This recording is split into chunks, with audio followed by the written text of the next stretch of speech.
Want to know why? Ask how. Howard the Humongous. MIT physicist and cosmologist Max Tegmark says that math is the universe, and many believe that ideas without a mathematical foundation are not science at all. Jesus had an opinion on this sort of thing. He said about the strictness of the high priests of his day, the Sabbath was made for man, not man for the Sabbath. The same is true of mathematics and science. Math is a tool of science. Science is not a tool of mathematics. Or to paraphrase Einstein, science is a sacred gift and mathematics is a faithful servant. Sometimes the scientific community worships the faithful servant and forgets the sacred gift. In other words, often math helps us understand the cosmos, but the living things in the cosmos vastly outstrip our math.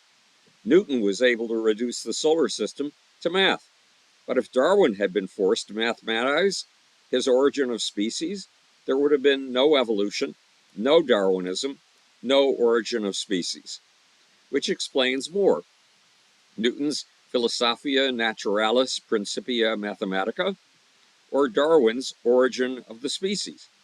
In reality, they are both potent tools of understanding, but the number of puzzles that neither of them can solve is vast.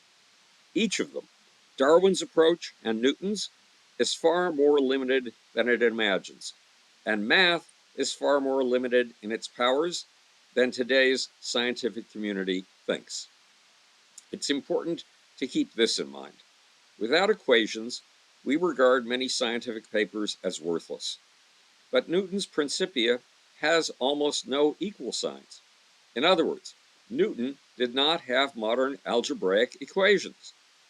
He expressed his laws with the math of his day, geometry, ratios, diagrams, and verbal reasonings. Today, it would be said that Newton's Principia is not sufficiently mathematical to be taken as serious science.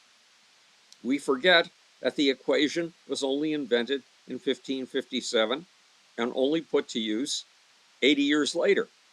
In other words, our math is primitive. It's the equivalent of the first collection of stone tools 3.5 million years ago in Kenya, the Lomacwian stone toolkit.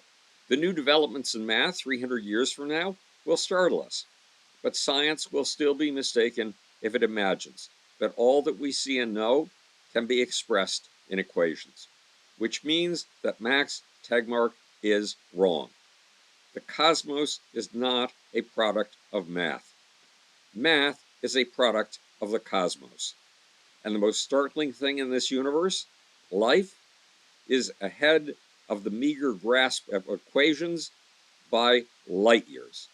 This is Howard Bloom speaking to you from the future. It's your job and my job to make or want to know why, ask how.